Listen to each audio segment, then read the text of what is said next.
السلام علیکم۔ انا للہ و انا الیہ راجعون۔ نذرانہ عقیدت خامنہ صاحب کے لیے اور ایران کے باہمت قوم کے لیے ہماری طرف سے۔ اس کے ساتھ ہم پاکستان میں رہنے والے دوستوں سے بھی کہتے ہیں کہ جی آپ آ کر اگر امریکہ پہ حملہ کر کے اپنا نقصان کروا دیں، امریکہ تو یہ چاہتا ہے، اس کو تو پھر ایک بہانے کی ضرورت ہے، تو آپ کیا چاہتے ہیں؟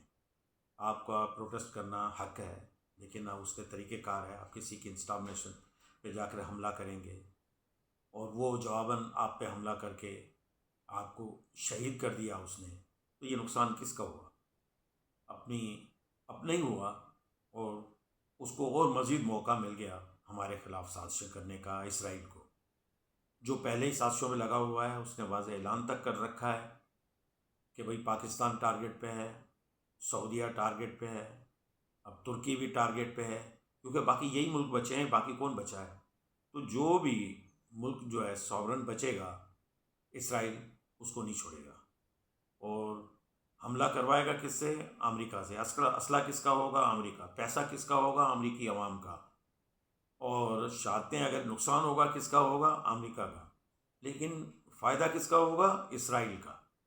تو یہ بات سمجھ میں آ نہیں رہی کہ اس نے کس طرح سے ان کو، جیسے ایپسٹین کی فائلیں کھلی ہیں، کیا یہ سارے بلیک میل کیے ہوئے ہیں، سارے پھنسے ہوئے ہیں؟ تو یار عزت کے لیے اپنی، اب امریکہ جیسا ملک اگر اس طرح کا غلامی کا کردار ادا کرے تو یہ بڑی شرم کا مقام نہیں ہے؟ اس ملک کے لیے بھی شرم کا مقام ہے۔ اور یہ کتنی بدماشی اور دہشت گردی ہے کہ امریکہ جیسا ملک کہے کہ جی ہم نے اس کو بم سے یا دھماکے سے اڑا دیا ہے، اتنوں کو قتل کر دیا ہے، باقیوں کو قتل کر دیں گے۔ یہ کیا ہے؟ سویلائزڈ ورلڈ تو ویسے ہی ختم ہو گئی۔ مائٹ از رائٹ ہمیشہ ہے، وہ ہمیشہ رہے گا، اور اس وقت تو وہ اندھا ناچ رہا ہے۔ مائٹ از رائٹ کا جو قانون ہے وہ انتھی ناچ رہا ہے۔ وہ جہاں چاہتا ہے، جس کو چاہتا ہے، وہ اس طرح سے قتل کر دیتے ہیں۔ اقوام متحدہ تباہ و برباد ہو چکی۔ وہ ویسے بھی دوسرے اس کے ساتھ جو تھوڑے ملک تھے جس سے ہمیں امید تھی کہ ان کے پیٹھ میں کچھ ہڈی ہے، روس، اس کو 4 سال سے امریکہ نے اس حال پہ پہنچا دیا ہے کہ وہ کوئی ایسا ایڈونچر کرنے کو تیار نہیں ہے، نہ کرنے کی اس میں سخت رہی ہے۔ رہا چین، تو چین جو ہے وہ چاہتا ہے کہ میں بغیر لڑے اپنے مفادات حاصل کروں۔ مجھے نہیں لگتا، امریکہ نے آہستہ آہستہ اس کے جو ہے رستے بند کرتا جا رہا ہے، اس کا گلا گھوٹ رہا ہے، کیونکہ چین کو اپنی ترقی کے لیے جو وسائل چاہیے، وہ وینزویلا ہو، اب سستے وسائل تھے ایران کے، اس پہ بھی اس کا قبضہ ہونے جا رہا ہے۔ تو چین یہ نہ سمجھے کہ میں محفوظ رہوں گا، بہت مشکل ہے، بہت مشکل ہے، کیونکہ آخر کار وہی نشانے پہ ہوگا، کیونکہ روس کے بعد اب چائنا کا نمبر ہے۔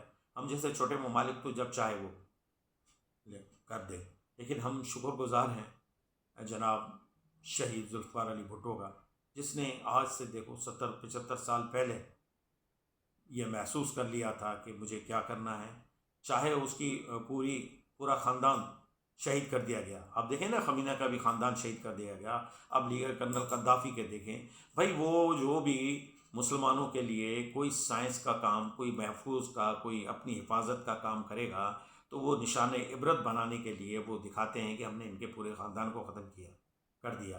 لیکن شاباش ہے ان کو جو اپنے ملک، اپنے دین، اپنے وطن کے لیے اپنے خاندان کو قربان کرنے کو تیار ہوتے ہیں، اور ایسے ہوتے ہیں، ہوتے رہے تھے، ہوتے ہیں اور ہوتے رہیں گے انشاءاللہ۔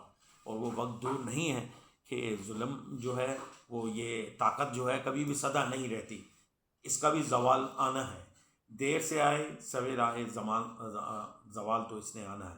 اس لیے ہمیں بڑا پھونک پھونک کے قدم رکھنا ہے، سر قوم ہمیں اتحاد برقرار رکھنا ہے۔ آپ دیکھ لیں KPK کی حکومت، دیکھ لیں وہاں کی اسمبلی، دیکھ لیں کس طرح، اور ان کے ٹرول جو میڈیاز ہیں وہاں، وہ دیکھ لیں وہ کس کا ساتھ دے رہے ہیں۔ اور پاکستان میں آپ دیکھ لیں کہ بہت سارے فرقے کی وجہ سے کیسی نفرت بنائی ہوئی تھی، کیسا پروپیگنڈا کیا ہوا تھا۔ وہ نفرت سے اتنی نفرت فرقے میں کر رہے ہیں جو ایز اے مسلمان ہیں، جنہوں نے دین کو قائم کر رکھا، مسجدیں قائم کر رکھی، قرآن کو، اور تلاوتیں ہوتی رہیں، نمازیں ہو رہیں، ان کو ان پہ نیتن یاہو اور اسرائیل پہ فوقیت دے رہے ہیں. آپ اندازہ لگائیں کہ یہ کتنے اندھے ہیں ہم لوگ. ہمیں کوئی عقل سلیم نہیں ہے، اس لیے منصف قوم ہماری یہ حالت ہوئی ہے کہ وہ ہمیں لڑاتے ہیں. ہم لڑ لڑ کے ایک دوسرے کو گلا کاٹتے ہیں. ایک دوسرے کے لیے بہت بہادر ہیں ہم، لیکن دشمن کے لیے بہت بزدل. اللہ تعالیٰ ہم پہ رحم و کرم فرمائے. آمین ثم آمین.